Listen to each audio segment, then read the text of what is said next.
Salut l'équipe, c'est Gatz Auto Pro, on se retrouve pour une toute nouvelle vidéo. Les gars, comme vous avez vu, regardez, j'ai reçu ma nouvelle caméra, donc j'ai le micro. J'espère que vous m'entendez bien, j'espère que le micro est bien connecté, parce que pour l'instant je gère pas encore tout. Là normalement c'est censé suivre ma tête, quand je bouge comme ça, j'arrive même pas à parler tellement que c'est la nouveauté et tellement que je suis perturbé. Mais on se retrouve pour une toute nouvelle vidéo. L'équipe, aujourd'hui thème de la vidéo, comment gérer ses SAV, comment gérer le retour client. Parce que là on est en plein dans le cas, je viens d'avoir un retour client sur ce véhicule. Pour ceux qui ont suivi les gars sur TikTok, moi je vous tourne la caméra, normalement c'est censé bien marcher. Les gars, je sais pas, franchement avec le stabilisateur j'arrive pas trop à gérer. Bref, c'est un véhicule que j'ai vendu pour ceux qui ont vu mes TikTok, etc. il y a environ 2 semaines. Il n'y avait pas d'écran à la base, les clients ils ont changé l'écran. Et quand j'ai récupéré cette voiture, il faut savoir qu'elle avait un problème de freinage. Donc j'étais au courant avant d'acheter la voiture. Et j'ai tout fait le nécessaire pour pouvoir vendre le véhicule et passer le contrôle technique. Donc j'ai changé les plaquettes à l'avant. J'ai fait une purge des 4 freins et j'ai changé le maître cylindre aussi de frein. Ça marchait du coup beaucoup mieux le frein. Problème, c'est que là on se retrouve 2 semaines après et la pédale elle est encore molle. Donc je pourrais pas vous montrer, etc. Mais ça freine vraiment pas bien du tout. Ce qui s'est passé, c'est que les clients m'ont rappelé, ils m'ont dit ouais frérot, la voiture elle freine pas. Je leur ai dit bon ben ramenez-moi la voiture, moi je vais m'en occuper. Faut savoir que quand tu vends une voiture, quand tu es professionnel, tu es obligé de garantir le véhicule. Bon les gars, juste je vais démarrer en même temps et je vais commencer à y aller. Parce que sinon je vais être en retard, parce que là je parle, mais j'ai rendez-vous pour aller au garage pour qu'ils regardent sur la voiture ce que c'est. Donc évidemment les gars, je filme pas au volant, c'est mon caméraman qui s'occupe de filmer. Hop, on va enlever ça et il s'occupera de faire le montage pour se couper de la vidéo. Parce qu'il prend de la place le caméraman, du coup il faudrait qu'il sorte de la vidéo. Je vous disais, j'ai tout fait pour que la voiture freine bien et au final problème, la voiture ne freine plus. Faut savoir sur cette voiture j'ai fait de l'auto-garantie, donc je passe pas par un organisme de garantie. Si la voiture a un problème pendant les 3 prochains mois où j'ai vendu le véhicule, c'est moi qui dois prendre en charge. Donc là il y a 2 solutions, je vais aller au garage. Soit c'est le bloc ABS qui a un problème, et là ça va me coûter un petit peu cher, je vais être un peu dans la merde. Enfin un peu dans la merde. Ça va parce que c'est une voiture où j'ai fait une grosse marge. Donc j'ai fait quasiment 2000 € de marge il me semble dessus. Donc si c'est le bloc ABS, pièces, main d'œuvre, etc. ça va me coûter peut-être 300 balles tu vois. Donc bon au final je serai toujours gagnant. Mais au pire c'est ça. Et au mieux c'est les tambours à l'arrière qui sont morts ou qui sont grippés ou qui ont un problème. De toute façon c'est soit ça parce que tout le reste ça a été fait. Les plaquettes c'est bon, les disques c'est bon. La purge de liquide c'est bon, le maître cylindre c'est bon, il n'y a pas de fuite, etc. Les flexibles à l'arrière et à l'avant il n'y a pas de fuite. Et même dans le liquide de frein il n'y a pas de fuite. Donc c'est soit ça, soit ça. C'est tout. Du coup je pars direction le garage. Comme ça je vais vous montrer. On va aller faire un petit diagnostic. Je vais essayer de vous filmer un petit peu là-bas si le frérot il veut bien être filmé. Et on part sur ça. Je vais vous expliquer un petit peu comment ça marche. Les garanties pour les véhicules que vous vendez en tant que professionnel. Moi je suis un petit peu dans les bouchons les gars, ça m'agace un truc de fou les bouchons. Est-ce que je peux tourner la caméra en même temps que ça filme? Magnifique les gars, cette caméra elle est trop bien. C'est la première vidéo que je vous fais avec, dites moi si vous aimez bien la qualité qu'elle fait. Vous voyez ça freine quasiment rien mes freins, je suis obligé de truc au dernier moment. Bref, on va s'insérer, on va redonner la caméra au caméraman. Je vous disais, quand tu vends ton véhicule en professionnel, tu as plusieurs choix pour la garantir. Donc soit tu fais de l'auto-garantie. Donc là, c'est moi qui la garantis, c'est moi qui vais prendre en charge tout ce qui va se passer. Donc normalement, c'est boîte, pont et casse moteur. Mais le problème, c'est que vu que les freins, c'est un élément de sécurité, moi je préfère le prendre en charge. Surtout pour la réputation déjà du garage. Et en plus, vu que j'ai fait une bonne marge, je peux me permettre de le faire. Et les freins, comme je vous ai dit, c'est un élément de sécurité. Donc je préfère vraiment le prendre en charge moi-même, faire les choses tranquillement et que ça se passe bien. Donc le client, il m'a proposé, il m'a dit soit... lui il fait les réparations et ensuite il me dit combien ça a coûté, soit moi je fais les réparations de mon côté et ensuite c'est moi qui paye et c'est tout quoi. Du coup je préfère largement que ce soit moi qui le fasse, ça va me coûter beaucoup moins cher parce que j'ai des contacts etc. Donc je préfère largement que ce soit moi qui le fasse que lui et on va gérer ça de toute façon, on va gérer ça, on va acheter la pièce, on va lui changer ce qu'il faut changer et voilà. Il faut savoir que si vous passez par une garantie externe, donc la garantie externe, il faut la placer avant de vendre votre véhicule, vous allez payer un certain montant pour un certain temps. Je vous dis une connerie peut-être, mais pour la Clio 4 par exemple, ça aurait été une garantie externe à 300 € à payer à l'année, et comme ça c'est eux qui s'occupent de la garantie. Le problème avec les garanties externes, c'est qu'ils vont tout faire pour ne pas prendre en charge le véhicule. Donc ils vont essayer de trouver des petits vices, comme quoi c'était pas déjà là, comme quoi ça a été fait après, etc. pour vous faire galérer. Donc moi c'est pour ça que je préfère ne pas faire une garantie externe et faire de l'auto-garantie, comme ça je peux gérer moi-même. Et au final, sur tous les véhicules que j'ai vendus, c'est plus rentable comme ça, parce que j'ai pas énormément de retours.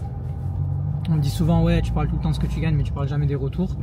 Je parle pas des retours parce que j'en ai pas beaucoup. Donc là j'ai vu un retour, du coup je me suis dit c'est l'occasion de vous faire une vidéo pour vous montrer un petit peu comment ça marche et comment je gère ça. Mais sinon en général c'est assez rare que ça se passe comme ça. Donc bon, là ça se passe, faut savoir que ça peut se passer, vous pouvez avoir des retours, hein. Mais bon, c'est pas non plus la fin du monde, surtout quand vous avez fait une bonne marge sur la voiture. Là quand tu as fait 2000 € de marge sur ta voiture, tu peux te permettre d'avoir un retour qui va te coûter 200, 300 €. Ça va pas te tuer ton business. Ouais, ils veulent pas me laisser passer, hein. Mais bon, force, on est obligé. Je suis pile à l'heure des bouchons les gars, 17h30, en plein périph'. Il n'y a que moi pour faire ça, j'espère que je vais pas arriver en retard. Je vais essayer de m'insérer là-bas aussi. Bon, là-bas laisse tomber, je pense que je vais jamais pouvoir y aller. Bref, assez parlé, je vais pas vous parler plus longtemps, j'ai encore 5-10 minutes de route là jusqu'à ce que j'arrive au garage. Dès que j'arrive au garage, je vous filme tout ça. On va passer la voiture sur le pont pour regarder ce qu'elle a. Je pense qu'on va démonter les deux roues à l'arrière pour voir un petit peu. Et je vous reprends de toute façon, donc à toute la team. Franchement, en tout cas la team, je suis beaucoup plus à l'aise avec ça pour vous faire des vidéos plutôt qu'avec le téléphone retourné comme ça, poste, c'est une galère. Là, je vais pouvoir vous faire plein de vidéos. Donc abonnez-vous les gars, tous, c'est très important, ça me donne de la force. On n'est pas beaucoup sur YouTube, on est à peine 1500, 1600 je crois. Donc abonnez-vous tous pour me donner de la force, comme ça je vous sors un max de contenu. Et d'ailleurs je vous spoile pas, mais il y a bientôt un nouveau podcast qui arrive avec le frérot Wissam. Donc évidemment sur un autre sujet dont on avait parlé la dernière fois. La dernière fois on avait fait un sujet vraiment très large. Là vraiment on a eu des sujets, on a fait 3 thèmes spécifiques. Je vous spoile rien, je vous laisserai découvrir dans ma prochaine vidéo. Je pense que c'est une vidéo qui sortira juste après celle-ci. Mais en attendant, abonnez-vous tous à cette chaîne YouTube les gars, pour me donner de la force, et comme ça me poussera à faire du vrai contenu et du bon contenu. Et ceux qui veulent voir un peu plus de vidéos, des vidéos tous les jours, etc. N'oubliez pas qu'il y a mon compte TikTok et mon compte Instagram où je poste tous les jours. Tous les jours je vous poste une vidéo là-bas. Donc n'hésitez pas à aller voir si vous vous ennuyez, etc. Gats Auto Pro sur Insta, sur TikTok, sur Facebook, sur YouTube, partout. Allez voir là-bas, il y a tous les jours du contenu. Et ça me donne de la force en plus. Bon, on a mis la voiture sur le pont.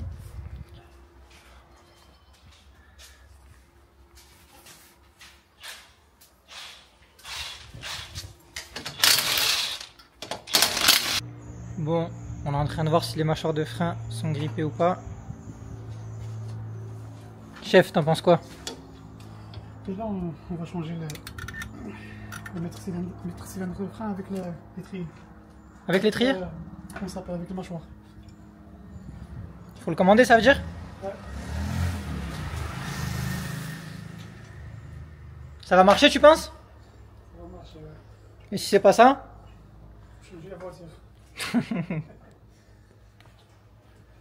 Voilà, là ça filme, je peux parler dessus. Oui, bonjour. Faites confiance dans monsieur, 100%.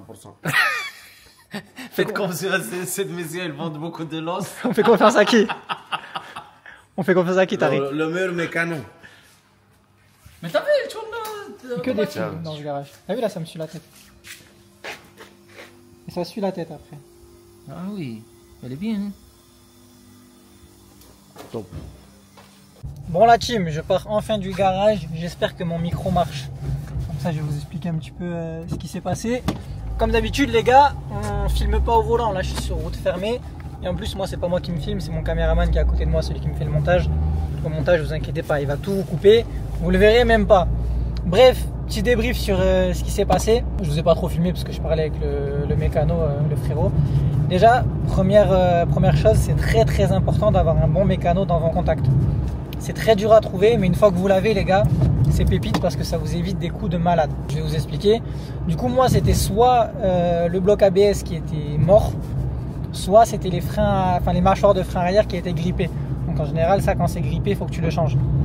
Je sais pas pourquoi il y a ma tête qui est en train de bouger, mais je suis perturbé par cette caméra les gars. Je suis désolé, je fais que parler de ça, mais je suis perturbé. Bref, soit c'était grippé, soit c'était l'ABS. Et le problème, si c'est grippé, il faut changer les mâchoires. Sauf que les gars, mon mécano, c'est un champion, il est très fort. Ça fait 20 ans qu'il fait de la mécanique.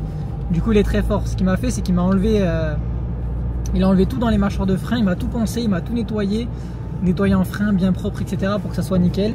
Ensuite, il a tout remonté, il a refait la purge de liquide de frein, etc. Et là les gars, la voiture elle freine trop bien. Je vais essayer de vous tourner la caméra. Bon, de toute façon vous allez rien voir. Mais bon, genre là je freine et ça freine. Bon, il y a quelqu'un derrière moi, je vais essayer de pas me faire cartonner.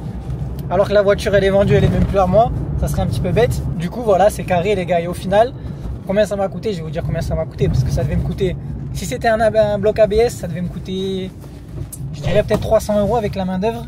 Voire peut-être un peu plus parce qu'il faut en prendre un neuf, etc. Donc 300-400 € avec la main d'œuvre. Si c'était des mâchoires de frein à acheter, peut-être une centaine d'euros les deux, je sais pas exactement. Je vais essayer de vous mettre un screen là, des mâchoires de frein de Clio 4. Et en main d'œuvre, il m'aurait pris une centaine d'euros, donc ça m'aurait coûté 200 € au bas mot. Et là, les gars, ce qui m'a fait, la solution qui m'a fait, c'est pas une solution, comment dire, c'est pas une solution éphémère. En gros, c'est vraiment un truc qui va durer dans le temps. Juste, c'était grippé, il m'a nettoyé propre et il n'y avait pas forcément besoin de les changer. Mais un autre garagiste, il vous les aurait changés.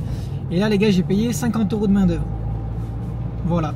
Il m'a fait en plus en 1 heure de travail, c'est vraiment très peu cher. 50 € de main d'œuvre. Ma voiture, elle est réparée. Je vais ramener la voiture au client demain, donc je vais lui envoyer un petit message, je vais le rappeler. Et je vais lui redonner sa voiture, les gars. Comme ça, c'est fait. Ça m'a coûté que 50 € ce retour. C'est vraiment parfait, les gars. Là, on est dans le meilleur des mondes. Ça m'a quasiment rien coûté. C'est pour ça que c'est très important de vous entourer des très bonnes personnes. Si j'avais eu un mécano un peu fatigué, tu vois, il m'aurait peut-être changé le bloc ABS, il m'aurait peut-être changé les mâchoires, il m'aurait peut-être fait ci et ça, et galéré, j'aurais dû payer beaucoup plus cher et tout. Là, quand tu travailles avec un vrai pro, ça parle pas chinois, il essaie pas de te carotte, etc. Relation de confiance, t'arrives, il te fait ta voiture, c'est rapide, ça va vite. Lui, il prend son billet, toi, t'es content, et après, tu vas tout le temps chez lui. Donc moi, à chaque fois que j'ai un retour, et même pas que des retours, hein, dès que j'ai des révisions à faire sur des voitures, des petits trucs à réparer, etc., je vais chez lui. Comme ça, lui, il est content, il prend son billet. Et moi, je suis content aussi, parce que plus j'y vais, plus j'ai des tarifs qui sont bons. Après, le but, c'est pas de tarter sur les tarifs, tu vois. Je préfère avoir un bon mécano qui travaille bien et qui a un prix correct, plutôt qu'un mécano qui est pas cher, mais qui fait de la merde. La mécanique, c'est important, parce que si tu commences à faire des conneries quand tu es pro, ça peut vite coûter très cher. Donc voilà le petit bilan, les gars, pour comment gérer une garantie sur ces voitures. Oula, il y a un accident, je vais faire attention pour pas cartonner moi-même. Oh, ça va, mes freins marchaient vraiment bien, ça me régale. Je suis content là, les gars. Je sais pas si ça se voit, mais je suis heureux. Bref, du coup, voilà, je vous ai montré un petit peu comment moi je gère une garantie sur un de mes véhicules. Donc des fois ça se passe bien, des fois ça se passe un peu plus mal. Des fois le client il te prévient même pas quand il y a un problème, il t'envoie juste un courrier de protection juridique.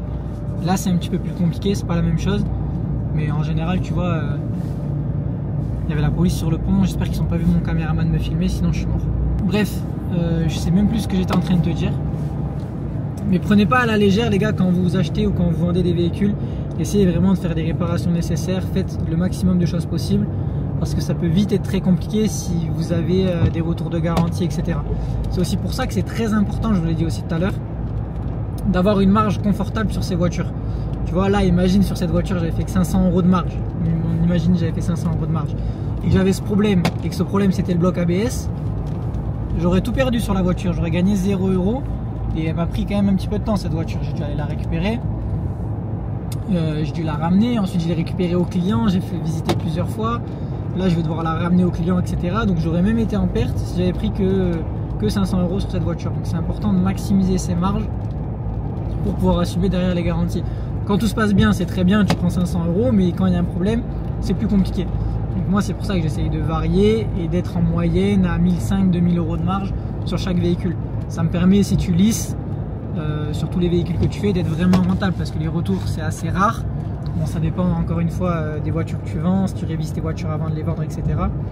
Mais les retours, je dirais, moi personnellement, c'est peut-être une voiture sur 10 ou une et demie, 2 sur 10 on va dire maximum. Donc si sur les 10 autres voitures tu as pris 2000-2500 € de marge et que tu n'as pas eu de soucis derrière, tu es assez confortable toi pour gérer ta garantie. Donc voilà les gars, n'oubliez pas, si vous voulez vous lancer, je vous mets en description le lien du e-book. Le e-book, ça vous aide à vous lancer de A à Z dans l'achat-revente automobile. Moi, il y a tout ce qui m'a permis de faire de 1000 à 100 000 € de marge avec l'achat-revente. Donc tu as quel type de voiture acheter, où les acheter moins cher, comment les vendre plus cher, comment faire une société, comment déclarer sa vente. Vous avez vraiment tout. Il y a même un groupe WhatsApp avec toutes les personnes qui ont le e-book. Du coup, si ça vous intéresse, les gars, c'est le lien qu'il y a dans la bio, c'est gatsauto.pro.com. Vous chopez le e-book vous le recevez et en quelques jours, vous pouvez commencer à bosser tranquillement et à prendre vraiment des sous. Et là, vous êtes vraiment en totale immersion avec moi. Donc les gars, je vais vous laisser sur ça, moi, sur le petit retour à la maison avec l'énorme tablette. Elle est vraiment terrible. Et je sais pas pourquoi j'arrive pas à bien mettre la caméra là. Je sais pas pourquoi ça vous filme vers le bas. J'arrive pas à monter le truc même avec le joystick. Je peux que bouger comme ça. Bref, je vais apprendre à utiliser cette caméra. Ne vous inquiétez pas. Enfin bref, ciao l'équipe, c'était Gattoto Pro. N'oubliez pas de vous abonner, ça fait toujours plaisir. Et on se dit à la prochaine. Ciao les gars.